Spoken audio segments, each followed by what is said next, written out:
Now, you get the $50 X-Wing. That's the one I don't like as much. I can imagine this is not going to be the nice looking X-Wing ever. Quick little thoughts, guys. All of these suck. There's not absolutely any of them that I am excited for. Because even these three right here are all super low price for what it is. So it's probably going to be some new gimmick. And all the other ones are just repeats, the same old bullshit. And it will be a much more lower detailed version of the X-Wing. So this is pretty weird. Why are we getting another X-Wing and lower quality X-Wing? Like, doesn't make sense, right? The build, I think where it really lacks is in the wing department. The wings look kind of sad and pathetic. Yep, and I'm going to tell you right now, after building it, you guys, it is definitely cheap.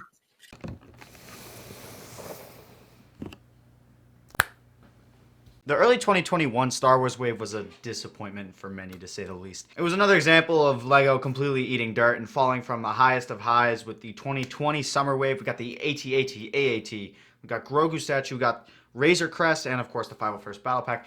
And they fell so hard to the rock bottom with these three sets that come out. And even worse with these three more sets that are coming out this March. Needless to say, the fans weren't happy, and neither was I, but as a human with common sense, I bought all three sets to fill the ever-growing void in my soul. I think for most people, Trouble on Tatooine was the most promising and most disappointing set of the entire wave. The only redeeming factor is this Mando figure, and when you take a step back and look at it, it's small, disappointing, and unsatisfactory. The other two sets, the ones right here, are different because when you look at them, they look horrible. Let's take a look at the TIE Fighter, which most people like over the X-Wing. So here it is, roughly to scale with the 2018 TIE Fighter, which most people usually compare it with. And it looks sad. Honestly, it almost looks cute. The chibi scale makes you want to look at it for a little bit, but then after a while, you're going to want to go for the bigger version. The main issue with the scale decrease is that they didn't decrease the scale of the cockpit. They did it for the wings, but then they kept the cockpit the same, or roughly the same, so it just looks incredibly disproportional. Now, I'll be honest, this build was really, really fun. I enjoyed it a lot when I streamed it. Unlike with other TIE builds, UCS TIE Fighter, this one wasn't boring at all. The problem I had with the UCS TIE Fighter is that the wings took about 2 hours to build, each. And now I don't want you to go say, oh, Max, but you're a slow builder, blah, blah, blah, blah, blah. Who has the world record for the fastest 501st Battle Pack build time?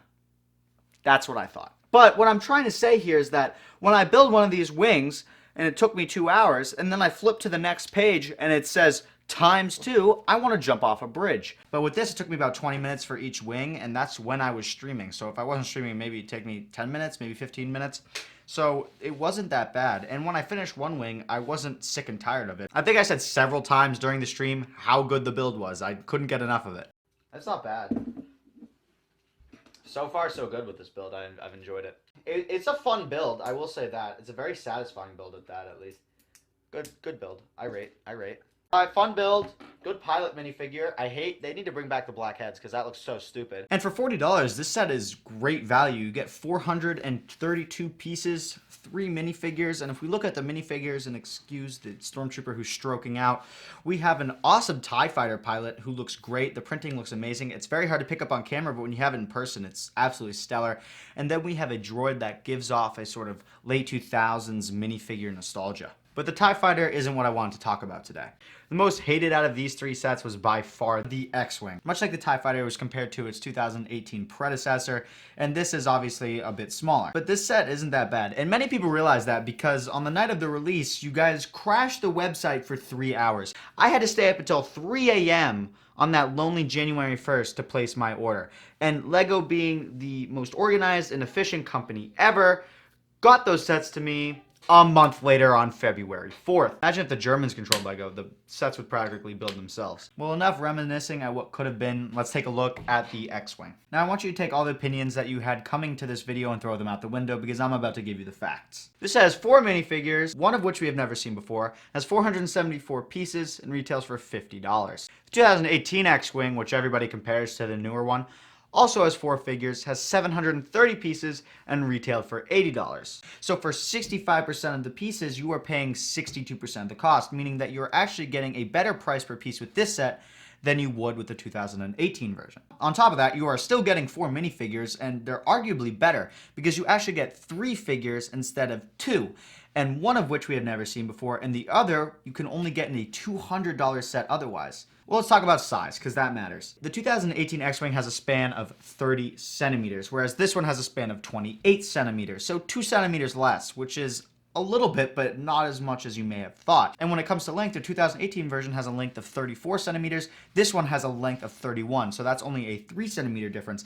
Again, it's small, but still there. So where does this length go? In the 2018 version, the length from the tip of the cockpit all the way to the nose was 18 studs. This one has a length of 16 studs, so about 2 studs difference for this one, which is about 1 centimeter. For the 2018 version, the length from the tip of the cockpit all the way to the back of the thrusters was about 29 studs.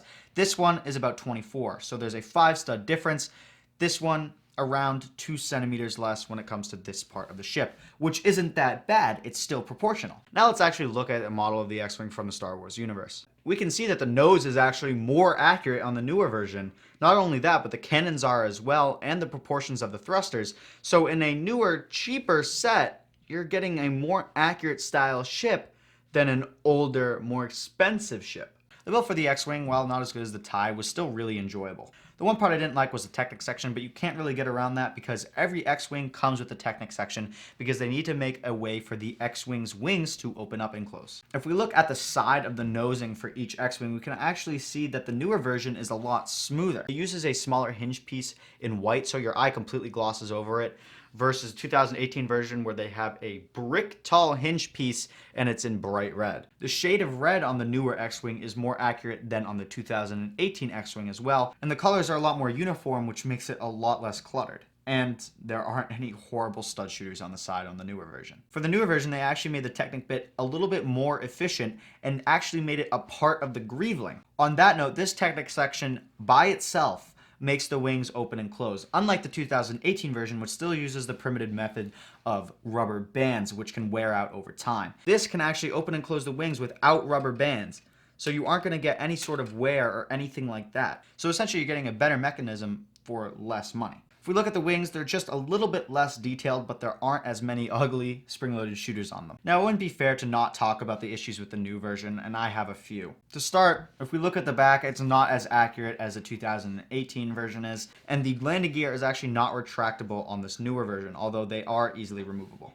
And obviously there's a little bit less detail on this ship, but I'm not honestly missing it that much because I saved $30 by buying this set and not the 2018 version. Now, if you weren't paying attention during this entire video, this is the part where I want you to listen. This set isn't that bad. It's actually pretty good. It is just as accurate as the 2018 version, has better minifigs, great build experience, and is a better deal. The techniques to build this ship were more efficient, look sleek, and are better performing. Though it does have its flaws, every LEGO set has its flaws, and it is still nonetheless a great set to pick up. I can't recommend it enough, and at $50, it's really hard to pass up. Thank you all for watching this video. I appreciate you guys so much. If you enjoyed the video, please consider dropping a like down below and also subscribing to the channel. I hope you all have a great day. I'll see you all later.